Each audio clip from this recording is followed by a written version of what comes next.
بسم اللہ الرحمن الرحیم۔ Welcome to radiant lifestyle. 25 محرم کی شب اور وہ ان ہستیوں کا ذکر کہ جنہوں نے ہمیں بتایا کہ ذکر کیسے کیا جاتا ہے، سجدے کیسے کیے جاتے ہیں، مصلے کیسے آباد کیے جاتے ہیں۔ کہتے ہیں دنیا میں اگر سید سجاد نہ ہوتے، گھر گھر میں مصلے کبھی آباد نہ ہوتے۔ انہوں نے قید و بند کی صعوبتیں برداشت کر کے، مشکل ترین قیدیں سہ کر، قربانیاں دے کر سجدے کیے۔ ہر زمین میں کون سی ایسی جگہ ہے جہاں انہوں نے سجدہ نہیں کیا۔ تنگ و تاریک زندانوں میں سجدے کیے، جوان بھائیوں کی لاشوں پر سجدے کیے، بہنوں کو، پھوپھیوں کو بے ردات دیکھ کر سجدے کیے، اور ہر موقع پر بتایا کہ رب کائنات تو ہی خالق ہے، تو ہی اکبر ہے، یا سبوح ہو یا قدوس ہو، تیری ہی حمد ہے، تیری ہی ثنا ہے۔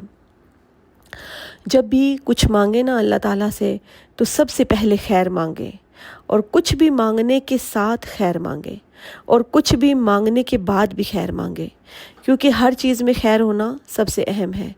اگر خیر مل گئی تو گویا سب کچھ مل گیا۔ 3 چیزوں میں کوئی فائدہ نہیں ہوتا: مال جب وہ بخیل کے ہاتھ میں ہوتا ہے، تلوار جب وہ بزدل کے ہاتھ میں ہوتی ہے، اس تلوار کا کوئی فائدہ نہیں۔ مال بخیل کے ہاتھ میں، اس مال کا کوئی فائدہ نہیں۔ قلم منافق کے ہاتھ میں ہے تو اس قلم کا کوئی فائدہ نہیں ہے۔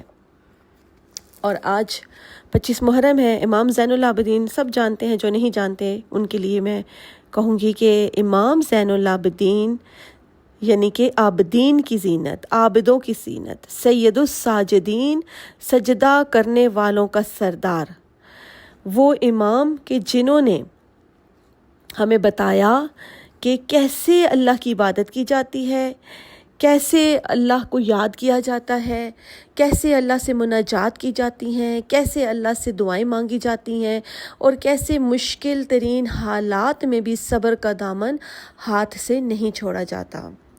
امام زین العابدین نے بہت ہی کڑے امتحانات دیے ہیں۔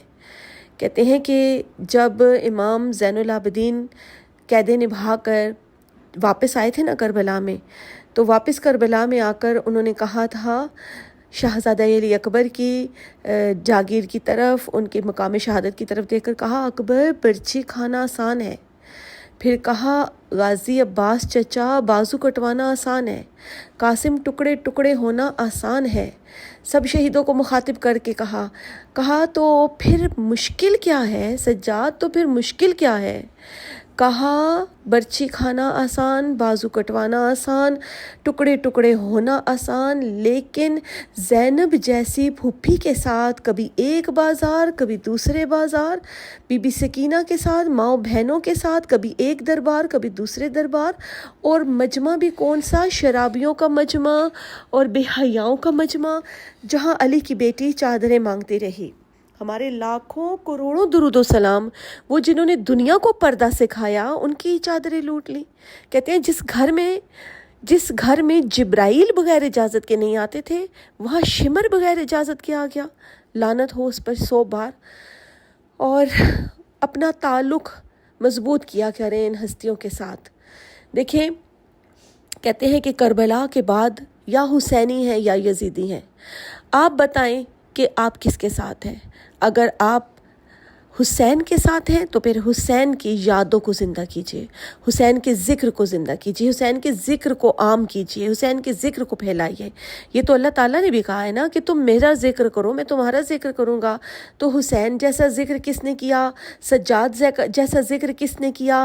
ننھی سی بی بی سکینہ جیسا ذکر کس نے کیا؟ یہ وہ گھرانہ ہے جنہوں نے ہمیں بتایا کہ خدا خدا ہے، نبی نبی ہے، اور کلمہ کلمہ ہے، نماز کیا ہے، روزہ کیا ہے، حج کیا ہے، زکوٰۃ کیا ہے، پردہ کیا ہے، حیا کیا ہے، یہ سب اس گھرانے نے ہمیں بتایا ہے۔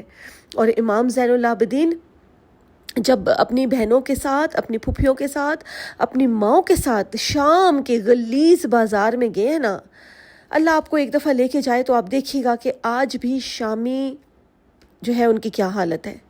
اور اس وقت کہتے ہیں جب لے کے گئے ہیں نا، لے کے جایا گیا ان قیدی بنا کر، مستورات محمد والے محمد کو قیدی بنا کر جب لے جایا گیا، تو کہتے ہیں کہ آگے والے رستہ نہیں دیتے تھے اور پیچھے والے دھکے دیتے تھے، اور اس دروازے پر علی کی بیٹی کو کتنے ہی دن کھڑا رکھا گیا۔ احترام اذان میں تھوڑی دیر کا وقفہ۔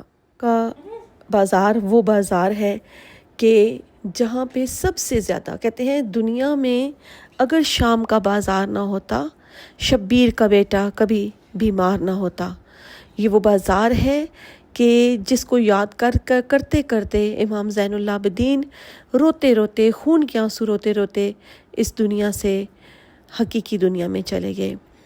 ساری دنیا کو سجدہ سکھانے والے، پردہ سکھانے والے، اپنی بہنوں کے، اپنی ماؤں کے، اپنی پھوپھیوں کے پردے کو روتے رہے کہ نبی کی آل ہو اور چادر مانگتی رہے۔ کہتے ہیں امام زین العابدین علیہ السلام فرماتے ہیں کہ کوئی دربار، کوئی چوک ایسا نہیں تھا جہاں میری پھوپھی نے یہ نہ کہا ہو کہ ہمیں چادر دے دو۔ اور جیسے میں نے آپ کو پہلے بتایا تھا کربلا کے محرم ولاگز میں کہ جیسے جو شہید آتا تھا نا کربلا کے میدان میں، وہ اپنا تعارف کرواتا تھا میں کون ہوں، اسی طرح بیبیوں نے بتایا درباروں میں، بازاروں میں، چوکوں میں علی کی، کہتے ہیں علی کی اولاد اگر لڑنا اچھا جانتی ہے نا تو علی کی اولاد بولنا بھی بہت اچھا جانتی ہے، کیونکہ یہ باب العلم کی اولاد ہے۔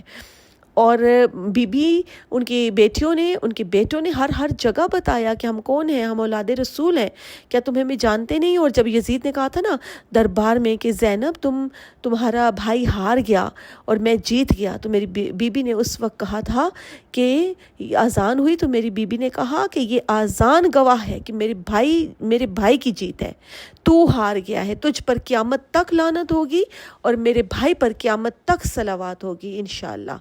اور جب تک ذکر خدا ہے انشاءاللہ تب تک ذکر محمد وآل محمد جاری رہے گا، کیونکہ ان پر درود و سلام پڑھے بغیر تو نہ آپ کی اور نہ میری نماز قبول ہوتی ہے۔ بس یہی دعا ہے کہ پروردگار عالم ہم سب کا خاتمہ اس دنیا میں بھی اور آخرت میں بھی محمد وآل محمد کے ساتھ کرے۔ اور بات یہ بھی کر رہی تھی کہ کربلا کے بعد دو ہی گروہ رہ گئے، ایک حسینی ایک یزیدی، تو اپنے آپ کردار سے ظاہر کریں کہ آپ یزیدی ہیں یا آپ حسینی۔ اللہ تعالی ہم سب کو حسینی رکھے اور اللہ ہمیں سردار الجنت کے قدموں میں جگہ عطا فرمائے، اس دنیا میں بھی اور آخرت میں بھی، آمین ثم آمین۔